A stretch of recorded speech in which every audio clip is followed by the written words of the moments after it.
Sometimes things happen to us in life that completely reshape the way that we look at everything and the way that we value what we have. And nothing does that more than when someone dies. Today, I just wanted to tell a little story about what I learned when I lost my mum, and I also lost my mother-in-law within the space of a couple of years. It was a pretty devastating time, but I also came to a realization which really shaped the way that I value my life. And it's the kind of thing that only death can really teach you.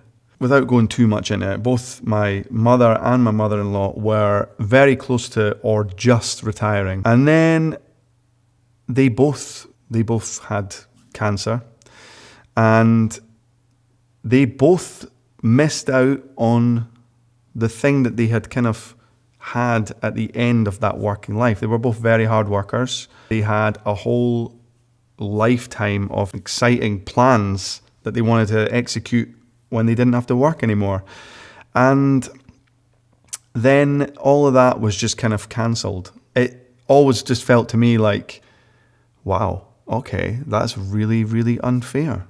I mean, personally, I have abused my body with alcohol and drugs over the years. I'm clean now, but the effects of all that stuff will probably catch up with me at some point. And I am aware of that. But for instance, my mother-in-law, not a smoker, didn't really drink, healthy person, didn't matter. So it's kind of made me realize that you can't gamble away your time in the hope that you're going to get this pot of gold at the end, because life will have other plans. And if you are maybe someone who's in a job that they don't like, and they're spending 40, 50 hours a week on it, and it means nothing to them, you might get this wake-up call. I hope that you don't. Don't take for granted the time that you've got now, because that is the only guaranteed time that you have. Not many people make it to the very end and go, I feel like I've achieved everything that I wanted to achieve. In reality, that probably won't happen for you. It feels like a gamble to just say, I'll just spend my 30s, 40s, and 50s doing this thing that I hate because it will pay off in the end. It might not pay off, just saying, all right? It might, and I hope it does, because I would hate to think that you wasted all that time for nothing. I did. I wasted loads of time doing nothing, but I will never waste time now. Everything that I do now is valuable to me, and it's because of that couple of years of dark loss. The thing that I would take away from all of that is a positive. It is obvious to me now. You're not guaranteed any time apart from the time that you're living right now. And so if there's something that you want to do, if there's a career that would be better for you, or if there's a new hobby that you'd love to learn, you need to try and pursue it, I would say. Because you can wait years. I waited years. And then something cruel could just happen and you might not actually get to do the thing.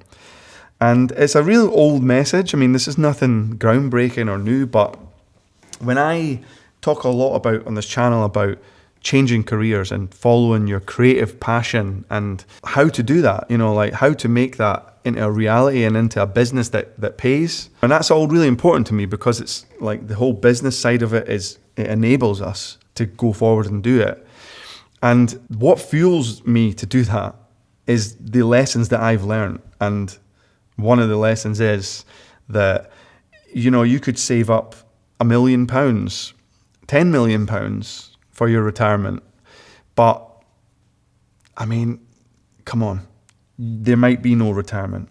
I'm not saying be reckless and don't have a pension and just spend all your money as it comes. And again, I hate to sound like I'm being morbid. I'm not. I felt free when I realized this, because I realized, right, okay, there's no one's coming to save you. You don't complete the game and then you get to do a bonus round where you just get to run around and, do all the things that you wanted to do. It's happening right now. I'll think of an analogy here, which I hope I don't get into trouble, but I was a games tester on the game Red Dead Redemption 2, and they say, okay, this week you're playing the game all week. You've got 5 days to complete the game. We all started playing, and I was looking around, and everyone was powering forward, and they were all smashing through it, and they just kept saying things like, I just want to get through it. I just want to get through it. And I was just kind of wandering off. And I don't know if you've ever played the game, but there's a whole scene with the Ku Klux Klan, where they're off, you can just kind of stumble upon them having a ceremony, and it all goes hilariously wrong for them. No one else had discovered it because they were too busy just doing all the missions. Next mission, ride here, do this. And afterwards, the coders came in, and they'd been watching what we were doing remotely, and they came in and they asked me all these questions, and they had no questions for anyone else, but they really wanted to hear about my experience because I was the one who was organically discovering all of this stuff, mainly because I'm not good at playing computer games, but inadvertently I had a much richer experience. And then on the Friday, people had started to complete the game, and then they started to go out and about trying to find all these little bonus things. But of course, a lot of those things were no longer easily available because the time had passed, and these guys were kind of scrambling to find all these little experiences which were no longer as prevalent. Whereas when we were on the actual playthrough the first time, they were all lined up for us, waiting to discover. I don't know if that changed when the actual game came out, but I remember thinking, these guys now have not much to do, and they were just going up and shooting up the city and all that, the town, because they didn't really have much else to discover. And I managed at the very end of Friday to finally complete the game before the end of the week.